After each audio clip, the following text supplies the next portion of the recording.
এই হচ্ছে cocoa greater. এনার কাজ হলো নারকেল খুব ইজিভাবে কুড়িয়ে দেওয়া। খুব কম সময়ের মধ্যেই নারকেল কোড়ানো হয়ে যায়। মায়ের খুব ইজি হয়েছে গোপাল সোনার জন্য নারকেল নাড়ু বানানো।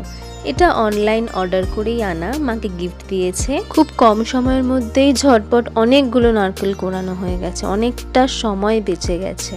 এরপর আমি ঠিক করলাম মাখন আর দোকান থেকে কিনে আনবো না, বাড়িতেই বানিয়ে ফেলবো। সোশ্যাল মিডিয়া ভাইরাল ভিডিও দেখে আমারও খুব ইচ্ছা করলো, তাই আমিও বানিয়ে নিলাম মাখন। অল্প ঘি আর কয়েকটা বরফের টুকরো দিয়ে কন্টিনিউয়াসলি বিট করার পর হয়ে গেল মাখন। একদিকে হচ্ছে পোলাও, আরেকদিকে হচ্ছে বেসনের লাড্ডুর প্রস্তুতি। আমার ছোট মাসির থেকে রেসিপি জেনে আগের বছর থেকেই বেসনের লাড্ডু বানাচ্ছি গোপালের জন্য। আমার আগের ব্লগে রয়েছে। তালের বড়া আর তালের মালপোয়ার জন্য রেডি হচ্ছে এটা।